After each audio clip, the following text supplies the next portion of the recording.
Mr. Deputy Speaker, the Honourable Member has spoken about the imbalance in the bargaining positions of small and medium enterprises, or SMEs, vis-à-vis bigger players.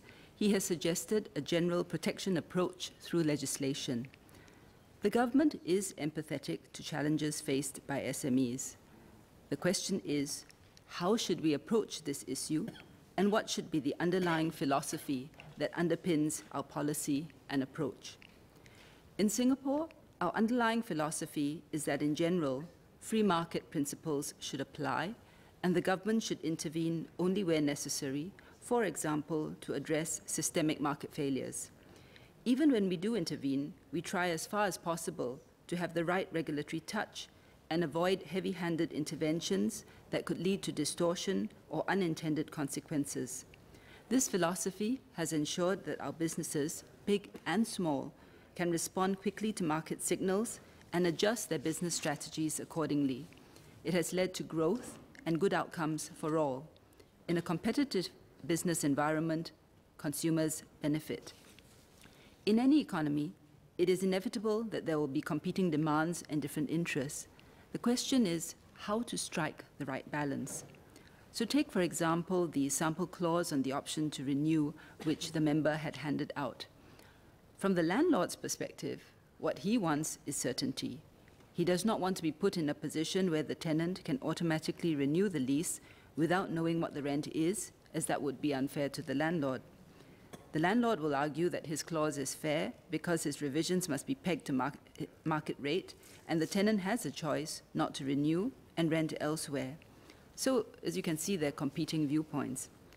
Of course, one can legislate to the effect that the landlord must have a clause that the option to renew will be on the basis of market rate, full stop. But that may not solve the problem, as the tenant and landlord may disagree on what the market rate is.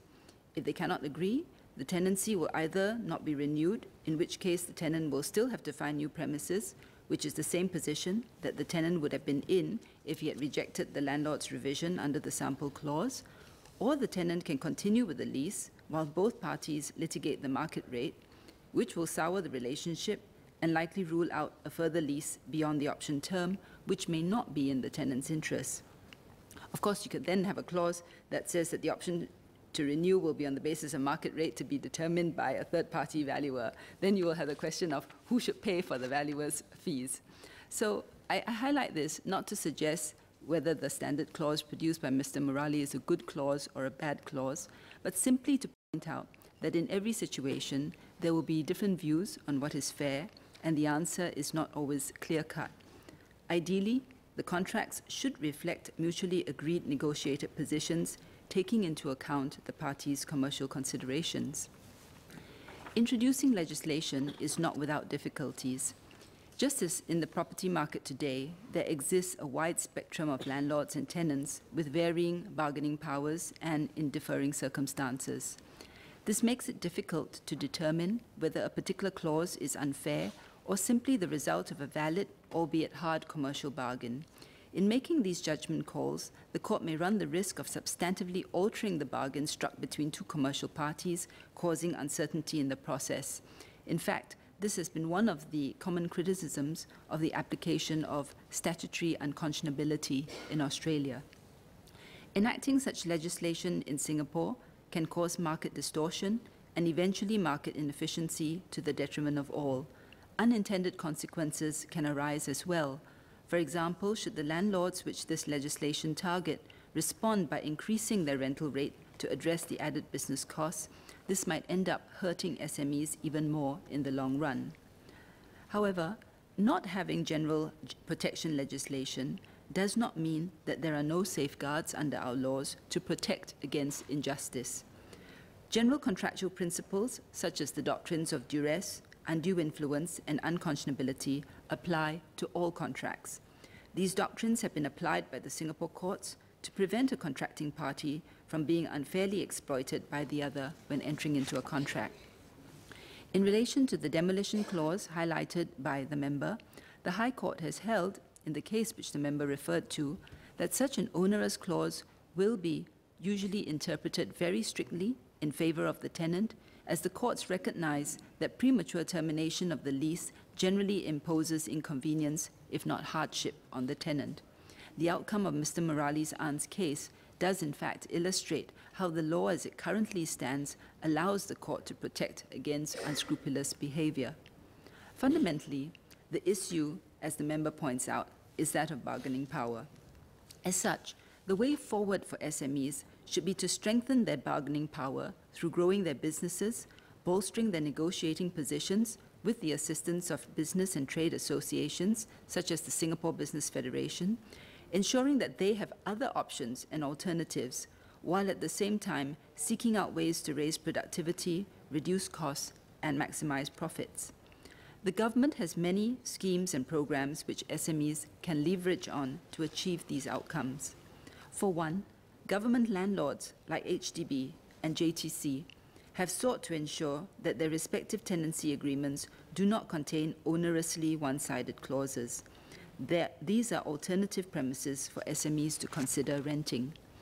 SMEs should also consider leveraging on government schemes to build business capabilities, innovate, and improve productivity. For example, SMEs can tap on schemes such as Spring's Capability Development Grant to defray up to 70% of qualifying costs when they embark on projects to develop their capabilities in 10 key areas. In addition, the government provides near-term support for SMEs to manage their business costs, such as the corporate income tax rebate and wage credit scheme.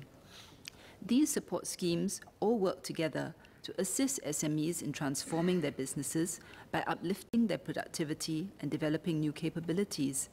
Therefore, SMEs which do not get the benefit of the savings from property tax in the specific clause mentioned by the member can nevertheless access various schemes which will help their businesses as a whole. SMEs can also explore whether rental costs can be reduced through new business models.